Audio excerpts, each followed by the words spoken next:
இன்றைக்கி இந்த வீடியோவில் ட்ரைகோடர்மா விரிடி பயன்படுத்துறது எப்படின்னு பார்க்கலாம். வாங்க வீடியோக்குள்ளே போகலாம். இன்றைக்கி நாங்கள் ட்ரைகோடர்மா விரிடி பவுடர் தான் வாங்கியிருக்கோம். பாருங்கள், ட்ரைகோடர்மா விரிடி 1.5% WPன்னு போட்டிருக்கு. Wettable powder. இது வாடல் நோயை கட்டுப்படுத்துது, தக்காளியில் வர வாடல் நோயை கட்டுப்படுத்துது, வேர் புழுக்களை கட்டுப்படுத்துது.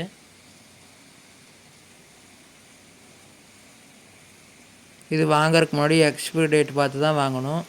எக்ஸ்பிரி டேட் முடிஞ்சது வாங்கிடாதீங்க, வேலை செய்யாது. வாங்க பாக்ஸ் ஓப்பன் பண்ணிக்கலாம். பாருங்கள், ட்ரைகோடர்மா விரிடி பவுடரு.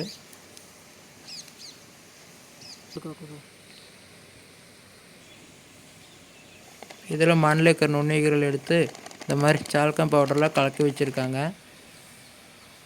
இது சுண்ணாம்பு பவுடர் மாதிரி தெரியுது பாருங்கள். வாங்க சீட் ட்ரீட்மெண்ட் பண்ணலாம்.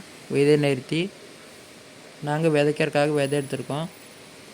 கொஞ்சம் விதை எடுத்து கிணத்துல போட்டு ஒரு கிராம் ட்ரைகோடர்மா விரிடி போட்டு ஒரு சொட்டு தண்ணி விட்டு சேறு பதத்தில் விதை நிறுத்தி பண்ணிக்கலாம்.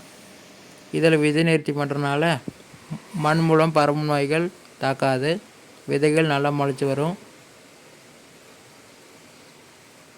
இது 1/2 மணி நேரம் நிழல் உலர்த்தி தான் பாருங்கள் விதைச்சாச்சு. நாங்கள் மண் கலவை எடுத்துருக்கோம். இதில் ஒரு 30 கிராம் ட்ரைகோடர்மா விரிடி கலந்துக்கலாம். நாங்கள் இன்றைக்கி 3 க்ரோ பேக் போட போகிறோம். ஒரு க்ரோ பேக்கு 10 கிராம் எடுத்துக்கலாம்.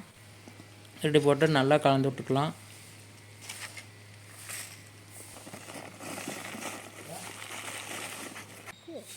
இதில் ட்ரைகோடர்மா விரிடி கலந்து இந்த மாதிரி நாட்டுக்களை நடவு செய்கிறனால வேரல்கள் தண்டல்களை தடுக்கும்.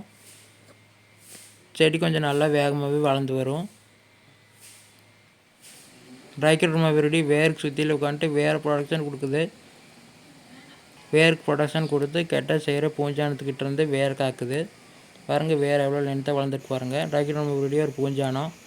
வாங்க ஃபோலியர் ஸ்ப்ரே பண்ணலாம். இது லிட்டருக்கு 3 கிராம் எடுத்து கொஞ்சமாக தண்ணி ஊற்றி நல்லா கரைச்சி தண்ணீர் ஊற்றிக்கலாம். அப்போ தான் நல்லா கரையும், நல்லா திட்டாக நின்றுக்கும். வாங்க ஸ்ப்ரேயரில் ஊற்றிக்கலாம்.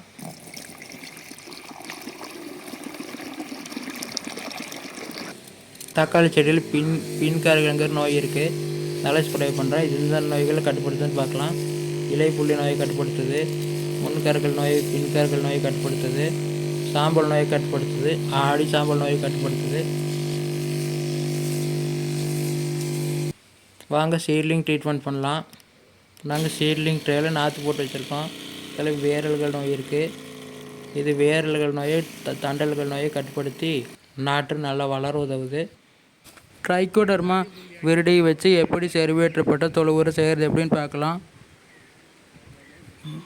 20 கிலோவுக்கு ஒரு 50 கிராம் ட்ரைகோடர்மா விரிடி எடுத்துக்கலாம். இது போட்டிங்கன்னா நல்லா செறிவேற்றப்பட்ட உரமாக மாறும். இரும்பு சர்க்கரை தண்ணீர் கலக்கி இந்த மாதிரி தொளிச்சு விட்டிங்கன்னா நுண்ணுயிர் பெருக்கம் நல்லாயிருக்கும். Thank you for friends.